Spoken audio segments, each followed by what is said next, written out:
ভুটানের পারো থেকে সকলকে স্বাগত জানাচ্ছি। আমি হিমেল জহির। আজকের যাত্রা শুরু হচ্ছে আমাদের পারো থেকে থিম্পু, থিম্পু থেকে পুনাখা, পুনাখা থেকে আবার থিম্পু এবং তারপরে সর্বশেষে এসে আমরা আবার এখান থেকে ঢাকার উদ্দেশ্যে যাত্রা করব।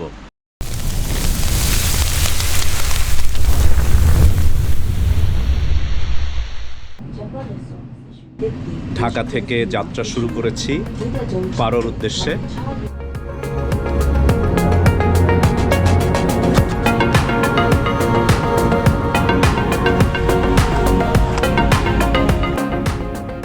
যে সময়টিতে আমরা ভুটান যাচ্ছি চিন্তায় ছিলাম বৃষ্টির কবলে পড়ে যাই কিনা, কারণ দেশের বাইরে পাহাড়ে যতবার ভ্রমণ করেছি বৃষ্টিতেই অর্ধেক ভ্রমণ কেটে গেছে।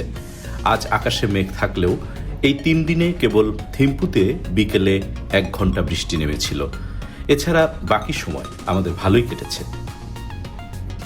মাত্র 45 মিনিট আকাশে উড়ে আমরা পৌঁছে গেলাম ড্রুক ইউল বা বজ্র ড্রাগনের দেশ ভুটানে। ওপর থেকে দেখা যাচ্ছিল নিচের পারো বিমানবন্দর। পাহাড়, নদী আর সবুজে ঘেরা অসাধারণ।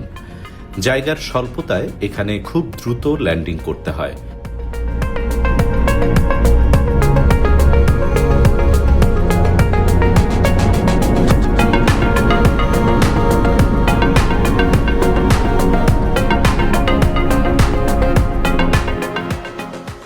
অনিন্দ্য কারুকার্যে ভরা পারো বিমানবন্দর। মাথায় ইমিগ্রেশনের চিন্তা নেই কারো। আর এখানকার মানুষগুলো এই বলে বিরক্ত করবে না যে তাড়াতাড়ি যান। এখানে ঢুকে মনে হচ্ছে এয়ারপোর্টে নয়, জাদুঘরে প্রবেশ করেছি। বাইরে আমাদের জন্য গাড়ি এবং গাইড অপেক্ষা করছে।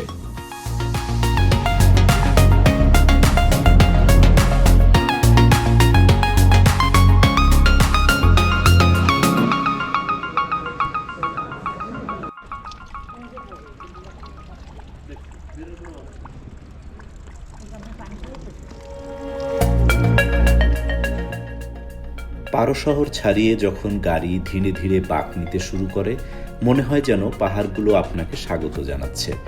রাস্তার দুপাশে দাঁড়িয়ে থাকা পাইন, দেবদারু আর চিরসবুজ গাছগুলো মৃদু বাতাসে দুলে দুলে এক অদ্ভুত শান্তির সুর তোলে। পারো স্বচ্ছ নদী পাঁচু অনেক দূর পর্যন্ত সঙ্গ দেয়। কখনো গাড়ির জানালার নিচ দিয়েই বয়ে যায়, আবার কখনো ওপরের পাহাড়ি ঢাল থেকে দেখা যায় তার নীলচে রূপ। নদীর ওপর কাঠের ছোট ছোট সেতু, গ্রামের ঘরবাড়ি আর দূরে দাঁড়িয়ে থাকা স্তূপা, সব মিলিয়ে যেন পোস্টকার্ডের দৃশ্য। আমরা এখন থিম্পু যাওয়ার পথে। এখানে নিচে দেখতে পাচ্ছি কিছু অ্যাপেল গাছ, একেবারে তরতাজা ফ্রেশ। আমি প্রথম এই অ্যাপেল গাছ দেখার অভিজ্ঞতা লাভ করলাম।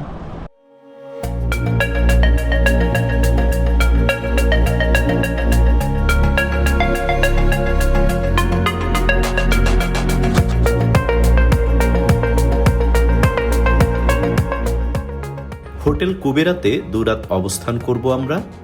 থিম্পু সেন্টার থেকে 5 কিলোমিটার দূরে নিরিবিলি পরিবেশে। আমাদের 6 জনের জন্য 3টি রুম, কিন্তু এক একটিতে 4 জনের বেড। সম্ভবত এটাই ওদের সেটআপ।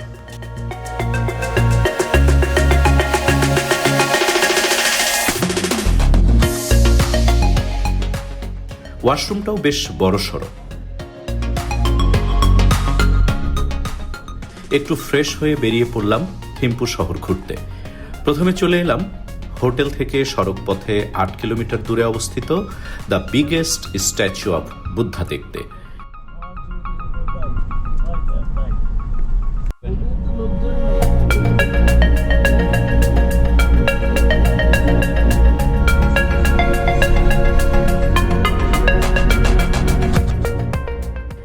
যেতে যেতে দেখা মিলল থিম্পুর স্কুল, কলেজ, হাসপাতাল প্রভৃতি।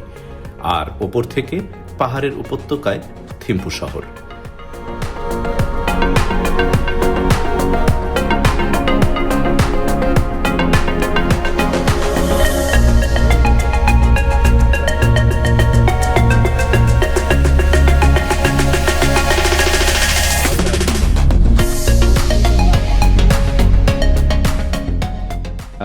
আমাদের ট্যুরে ইনি হচ্ছেন আমাদের guide. Your name? Karma. Karma. And our responsible driver, Sering, Sri. sering, Sring. Okay. long life. Long life. 177 foot উচ্চতার এই বুদ্ধমূর্তিটির নির্মাণ কাজ 2006 সালে শুরু হয়ে 2015 সালে শেষ হয়। এটি তৈরিতে প্রায় 1 লক্ষ স্মলার ব্রোঞ্জ ব্যবহৃত হয়েছে।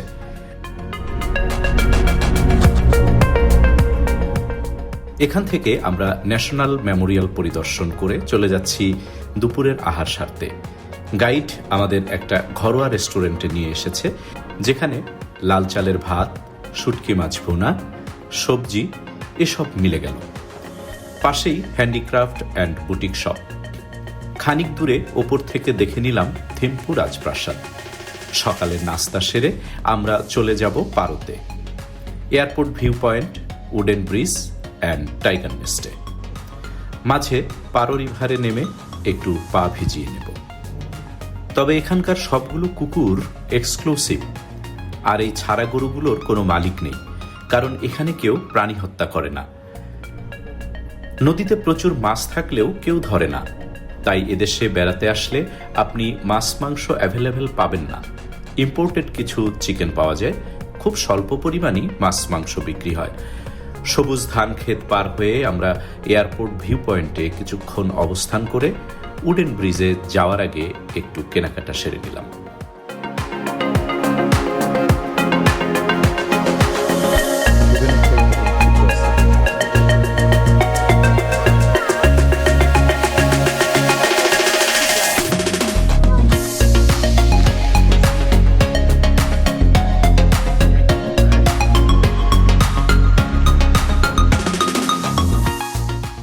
এই সেই বিখ্যাত উডেন ব্রিজ। এর আসল নাম নামাইজাম। ঐতিহাসিক পারো নদীর ওপর এবং পারো জং বা কিল্লার নিচেই এর অবস্থান। সেতুটি একসময় বন্যায় ভেসে গিয়েছিল, পরে ঐতিহ্যবাহী নকশায় পুনর্নির্মাণ করা হয়।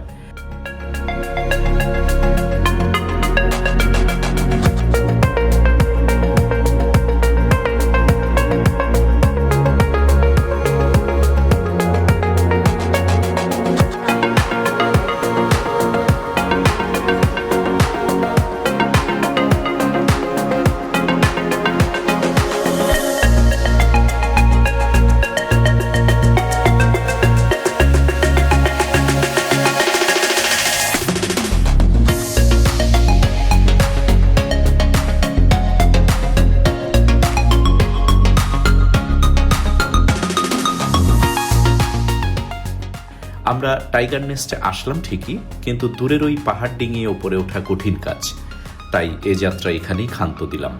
দুপুর হয়ে আসছে, এখানকার হোটেল চেক ইন, খাওয়া দাওয়ার জন্য সময়ের প্রয়োজন, তাই ফিরে যাচ্ছি হোটেল দার্জিলিংয়ে।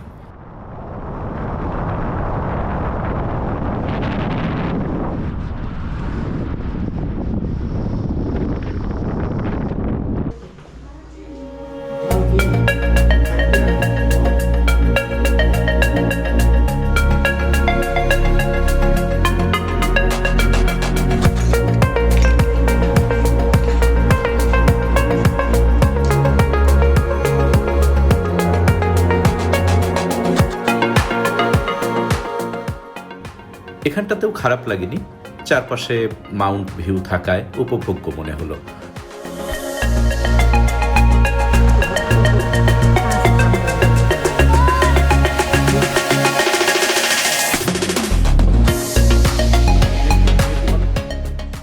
পরদিন ভোর 5টায় যথারীতি এয়ারপোর্টে।